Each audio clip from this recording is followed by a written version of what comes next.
अब मैं तेरे को पढ़ाऊँगा इवोल्यूशन का, शुरू से पढ़ाऊँगा, है ना। तो क्या होता है, सबसे पहले जो जीवन की जो उत्पत्ति हुई थी, तो किस तरीके से पृथ्वी बनी, क्या हुआ, जो भी कुछ है सब कुछ बताया जाएगा एक बार में। पहला क्या हुआ कि बिग बैंग थ्योरी आई। तो बिग बैंग थ्योरी है क्या, इसने क्या बोला, ब्रह्मांड की जो उत्पत्ति है ना, ब्रह्मांड जो बना वो 20 अरब वर्ष यानी 20 बिलियन ईयर पहले एक विस्फोट के द्वारा बना है ना। पृथ्वी कब बनी, 4.5 बिलियन यानी कम से कम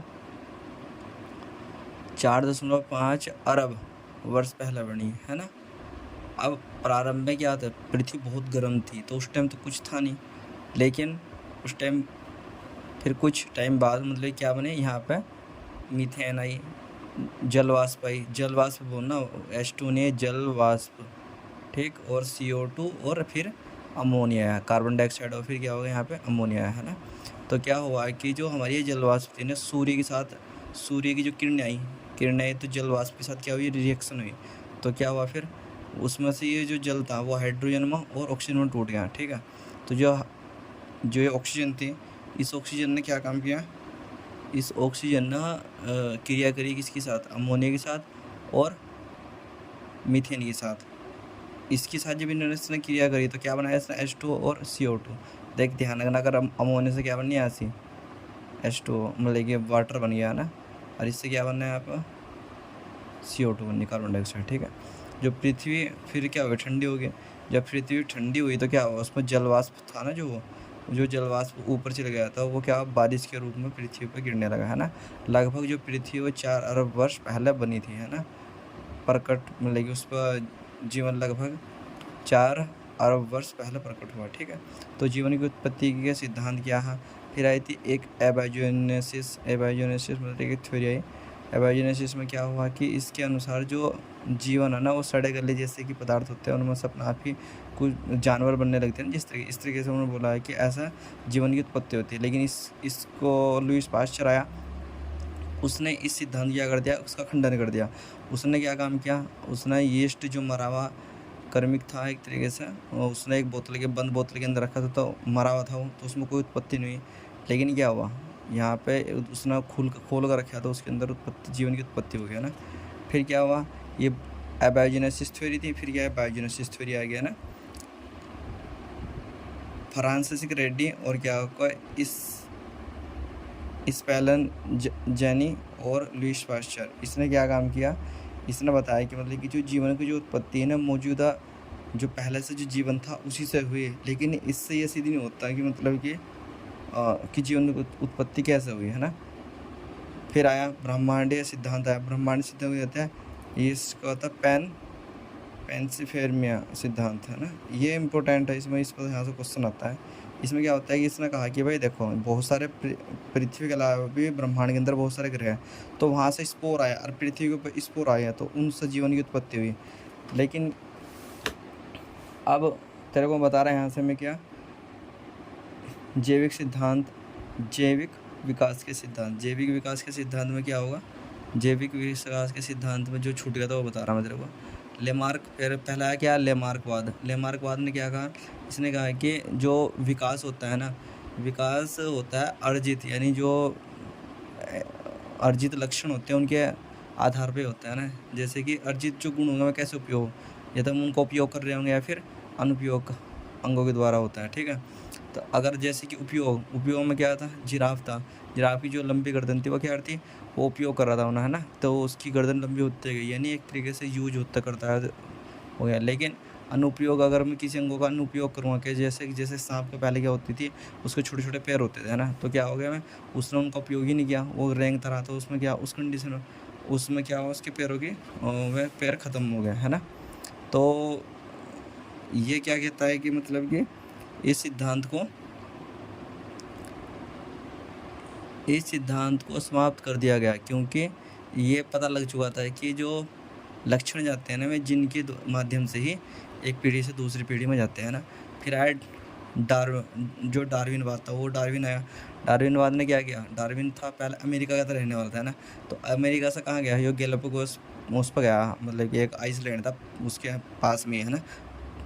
तो अपनी जहाज़ में गया बैठ के, HMS बेगल, है ना। तो वहाँ से क्या थी, उस गैलप के उसके पास क्या थी, चिड़िया थी जिसे हम डार्विन की फिंचेस बोलते हैं ना। तो ये अभी बताते हैं कैसे करते हैं ना। तो फिर आया था अल्फ्रेड वेल्स ने भी कुछ इस तरीके से ही अपने निष्कर्ष निकाले जैसे डार्विन ने निकाले थे। डार्विन का अभी आगे आएगा तो बताते हैं तेरे को। थॉमस माल्थस क्वेश्चन आएगा कि ये किस चीज़ पर आधारित को होता है। तो ये तो जनसंख्या पर जो जनसंख्या के बारे में इसने कुछ अपने निर्णय दिए, मतलब कि जो पॉपुलेशन थ्योरी थी वो दी थी इसने, है ना, ठीक। और जिसकी वजह से क्या हुआ है, जो वो था डार्विन था वो प्रभावित हो गया इसके जो इसने वर्क किए थे अपने, है ना। तो क्या ये डार्विनवाद है ना, दो की कॉन्सेप्ट पर आधारित होता है। पहला की कॉन्सेप्ट तो आता है कि जो शाखा वृंद वंश था, मतलब क्या ना, इसका मतलब ये था कि जो होता है ना पिछले ही जो पिछले थे उनके अंदर ही संशोधन हुआ था, है ना। संशोधित मतलब कि एक तरीके से पिछले जीवन रूपों में संशोधित हो गए उनके वंशज सही क्या आगे का जीवन बन रहा है ना। प्राकृतिक चयन में क्या आता है, जैसे कि मान लो कि ए बैक्टीरिया, फिर ए प्रकार के बैक्टीरिया, बी प्रकार के बैक्टीरिया होंगे, दोनों सामान्य जीवन था उस टाइम पर, सामान्य परिस्थितियाँ, खाना पीना सब कुछ था। लेकिन क्या काम करा मैंने, उसमें मैंने परिस्थितियाँ बदल दिया ना, यानी खाना खूना वगैरह मैंने कम कर दिया। तो जिसकी वजह से क्या हुआ, ए पीछे रह गया और बी क्या हो गया, आगे बढ़ गया। यानी ए ने क्या किया, संघर्ष किया, आगे निकल गया वो, तो क्या ए ने क्या संघर्ष किया। तो जो प्रकृति की जो चयन होता है ना, वो जो अच्छा होगा, जो फिट होगा, वही क्या होता है, उसको प्रकृति चुन लेती है और उसको आगे भेज देती है ना। तो फिर उसने क्या किया, उसने अपने 5 पॉइंट बताए ना प्राकृतिक चयन के लिए, जो सिद्धांत था उसके 5 पॉइंट बताए। पहला क्या कि वंशानुगत छोटे बदलाव, अगर हम उनमें छोटे बदलाव करेंगे तो क्या होगा, ये इसके बारे में तेरे को ये 5 लाइन पता होनी चाहिए, पाँचों के पाँचों पॉइंट, है ना। इनके अंदर के बारे में देखो तेरे को अपना आप ही पता चल जाए कैसा था। अगर हम छोटे बदलाव करेंगे तो क्या होगा, या तो फ़ायदेमंद होगा या क्या होगा, उसके लिए हानिकारक होगा ना। अगर हम उत्पादन को बढ़ा देंगे, अधिकतम उत्पादन होगा तो क्या होगा, मतलब कि ग्रोथ बढ़ती रहेगी, बैक्टीरिया बढ़ता रहेगा बहुत ज़्यादा, है ना। चाहे इंसान हो, अगर हम सब चीज़ उसको फ्री में देते रहेंगे तो इंसान क्या होंगे, बढ़ते रहेंगे ना। फिर क्या होगा, सीमित प्राकृतिक संसाधन, अगर हम उसके संसाधनों को सीमित कर देंगे तो क्या होगा, संसाधन में कोई वृद्धि नहीं की तो थोड़ा संघर्ष होगा उसका, है ना। फिर अस्तित्व के लिए संघर्ष, अस्तित्व जब संघर्ष होगा तो फिर या करो या मरो की आ जाएगी, तो प्रतिस्पर्धा करेगा, यानी एक दूसरे के साथ लड़ना झगड़ना स्टार्ट हो जाएगा, है ना। जैसे कि नीट के अंदर भी होता है, ऐसे ही होता है ना। फिर योग्यतम की उत्तर जीविका का मतलब यह होगा कि जो योग्य होगा, जो अच्छे से योग्य है उसी को मतलब कि आगे बढ़ाया जाएगा, है ना। वो अपने काम को अच्छे से कर पाएगा, जो योग्य होगा वह अच्छे से उपयोग करता है अपना जो भी उसको मिलता है ना। तो डार्विनवाद ने क्या किया, डार्विनवाद ने जो विविधता व उत्पत्ति व विकास या फिर प्रजाति के तंत्र को अनदेखा कर दिया था, है ना। इसने बस यहीं तक ही रहा था। इसके बाद में यहाँ पे किसने वो किया, जो पारिस्थितिक विकास था, यानी विकास तंत्र था जो, वो हुगो डी विरीज था, है ना। हुगो डी विरीज ने क्या दिया, ये बात है कि म्यूटेशन थ्योरी दी, है ना। म्यूटेशन थ्योरी में क्या कहा उसने प्रयोग किया पहले किस पर, ओएनोथेरा लेमार्कियाना, है ना। इस यूनिक प्राइमोस भी बोलते हैं ना। और इसने बताया कि मतलब कि जो विकास है ना उत्परिवर्तन से होता है, ना कि छोटे छोटे बदलाव करने से नहीं होता उत्परिवर्तन, है ना। जो विकास होता है छोटे छोटे बदलाव से करने से नहीं होता, वो उसमें ज़्यादा बदलाव ही करने पड़ेंगे तब जाकर होगा, है ना। तो डार्विनवाद ने क्या कहा था, उसका जो हमने पढ़ा तो उसमें क्या, उसमें विभिन्नता थी लेकिन छोटी थी बहुत, है ना, और धीमी धीमी हो रहा था, है ना। और इसका जो दिशात्मकता है ना, ठीक, और इसी को बोलते हैं हम क्या, कर्मिक विकास, यानी ग्रेजुअली इवोल्यूशन था। ये इंपॉर्टेंट लाइन है, इसमें ग्रेजुअली इवोल्यूशन होता है ना। क्योंकि इधर क्या होता है, इधर साल्टेशन होता है, अभी बताऊंगा तेरा क्या होता है। ये क्या था, ये छोटा था, है ना, इसमें क्या होता है बहुत ही बड़ा परिवर्तन होता है ना। पहली बात तो अचानक होगा, रैंडमली होगा एक तरीके से ना, यदाचित, है ना, हिंदी में बोलते हैं यदाचित, या फिर रैंडम होगा, है ना। और ये दिशात्मक होता है, अदिशात्मक, डायरेक्शनलेस, इसकी कोई दिशा नहीं है, ये इधर भी जा सकता है, इधर भी हो सकता है ना, इधर भी हो सकता है एक तरीके से, ठीक है।